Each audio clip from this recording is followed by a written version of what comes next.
In the history of military service, there are some who seem to represent great valor, but are actually among the most despicable of society's criminal ranks. Others are simply frauds, fakes, who sometimes manage to trick society's more influential. We profile those noteworthy service personnel who are either criminals on another level, sophisticated imposters claiming extra honor despite unremarkable service, or common crooks seeking to carve out a cushy existence with bizarre fabrications.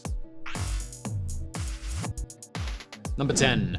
Russell Williams. Formerly a respected family man, decorated Canadian Air Force pilot, colonel, and commander of Canada's largest military airbase, English-born Russell Williams was also found to be one of Canada's most vicious and twisted criminals. A sex offender, serial killer, and home invader, Williams was convicted on a staggering 88 charges, including murdering 2 women. All of his medals were stripped, he was sentenced to prison, and he was removed from the Air Force under service misconduct, considered the most serious level of breach. He broke into or attempted to break into 82 residences, even assaulting a new mother with her baby in one case. He was considered so disgraceful that the military police made a point of burning his uniform. Williams's receipt of his military pension and the amount to be awarded to surviving victims through lawsuits have caused considerable legal upheaval in Canadian politics, victim advocacy groups, and the courts. Sentenced to 2 concurrent life terms without parole of 25 years each, which some see is still as too lenient, but is the maximum parole ineligibility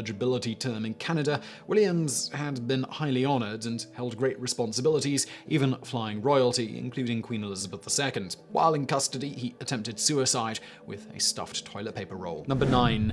M. Larry Lawrence. Real estate developer, apparent veteran war hero based on his bold and admirable claims, and also the American ambassador to Switzerland, M. Larry Lawrence was a noteworthy ex-serviceman, except for one little problem. His claim to fame was actually quite false. The lie was so bad that Lawrence's body was dug up, that is, disinterred, after the fraud was found out. He had been buried with honors at Arlington National Cemetery based on his professed service in World War II as a seaman first class with the Merchant Marines. Yet such a title was not one given to merchant mariners. When Lawrence passed away from medical causes in 1996, President Bill Clinton gave his eulogy as he was buried at Arlington, which was the place reserved for the most honored of American service personnel. On December 12, 1997, Arlington National Cemetery was visited by gravediggers who removed the tombstone adorned with the false claims and the body of Lawrence. Number 8. Friedrich Wilhelm Voigt. German imposter extraordinaire Friedrich Wilhelm Voigt was born in 1849 in Tilsit, Prussia. Today, this is part of modern-day Russia. Voigt was actually a shoemaker with a history of theft and forgery, yet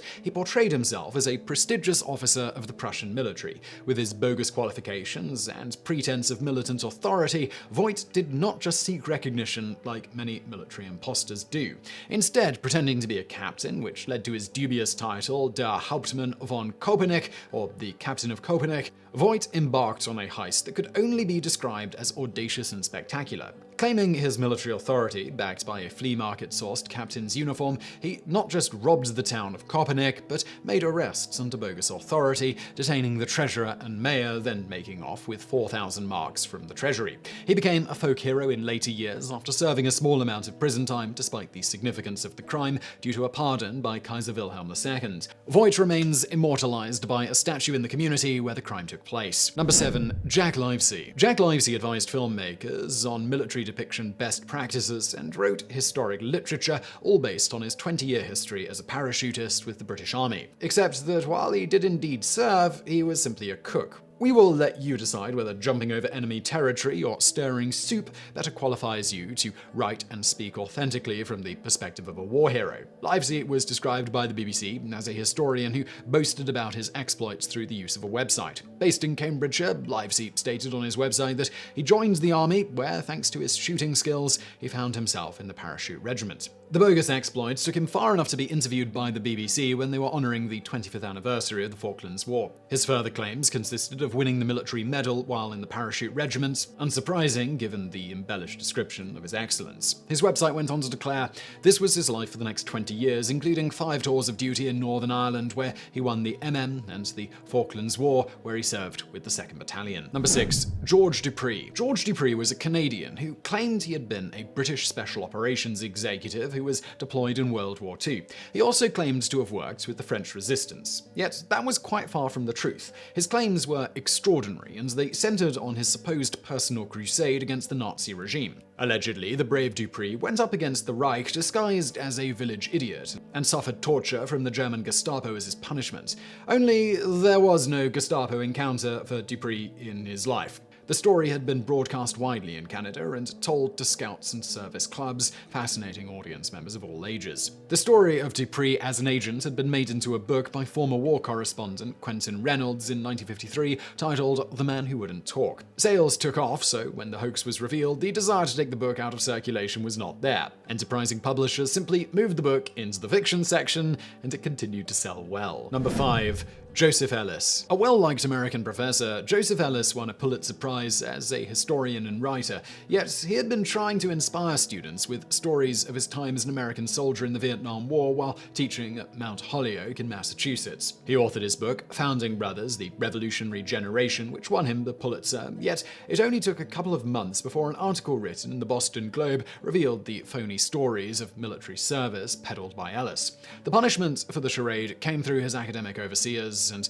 included 1 year of suspension from teaching without pay. His course lectures had been filled with stories offered first-hand of paratroop platoon leader experience when his military service had only involved 3 years of history instruction completed at West Point. The questionable sessions were part of his course, Vietnam and American Culture. Number 4. Richard Fancy. Richard Fancy may have had military experience, but this Canadian veteran made himself out to be deserving of decorations significantly fancier than he was actually entitled to wear. Fancy was a veteran, a retired warrant officer to be exact, but he put on medals that he had never received while participating in a 2014 Remembrance Day ceremony. The creative and questionable things people will do to get just a bit more attention than they deserve never fails to intrigue. Fancy was honored originally by legitimately being appointed to the Order of Military Merit, but that was not enough to satisfy him. He wanted more. Fancy pled guilty at a court-martial in 2016 to 3 counts of conduct to the prejudice of good order and discipline for wearing the Somalia Medal,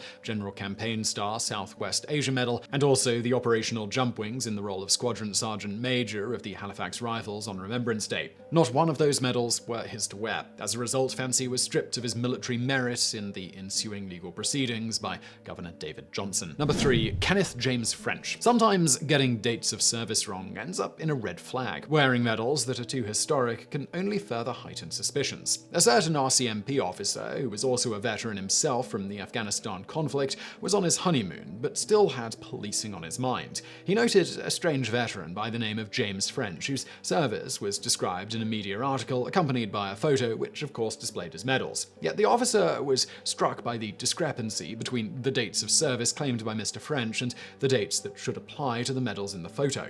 Upon investigation, French was charged under what is properly termed stolen valor legal provisions and ordered not to wear the bogus decorations. French was alleged to have even applied to receive subsidized housing services via his claims of veteran status, in addition to mooching petty amounts from local legions on 2 occasions. Number 2. Peter Toth. In one of the strangest cross-border cases of war heroes who simply weren't, Peter Toth, an Alberta, Canada man, claimed to be an American Army veteran holding high honors. He claimed that he was a wounded veteran despite having never actually been in combat. Eventually, the enterprising Mr. Toth was caught in a lie and given 18 months of probation, as well as 200 hours of community service. Veterans in Canada cheered for the arrest, seeing it as a huge insult to the legitimate veterans who served and either risked or gave up their lives and well-being. The Red Deer residents entered guilty pleas to charges of unlawful use of military medals, as well as the holding of a false military certificate. Duty counsel Mark Doust stated to the court the following about Toth. He knows it was wrong.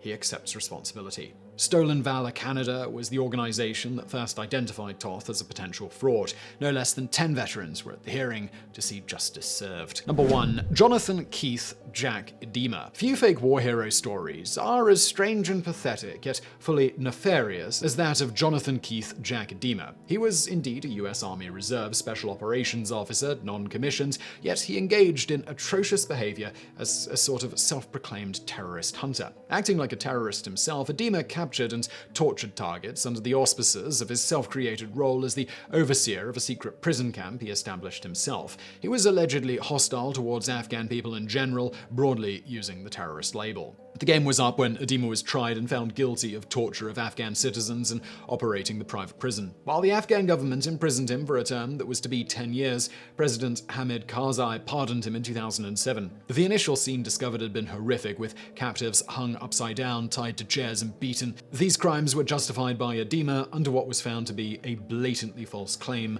of US military authorization. So I'm not going to ask if you enjoyed that video, but I do hope you found it interesting. If you did, please do hit that thumbs up button below. And if you enjoyed this video, I think you'll enjoy another channel I do called Biographics. It's biographies of notable people from history. We've done several war heroes who were actually heroes. I'm going to link to that channel below. And thank you for watching.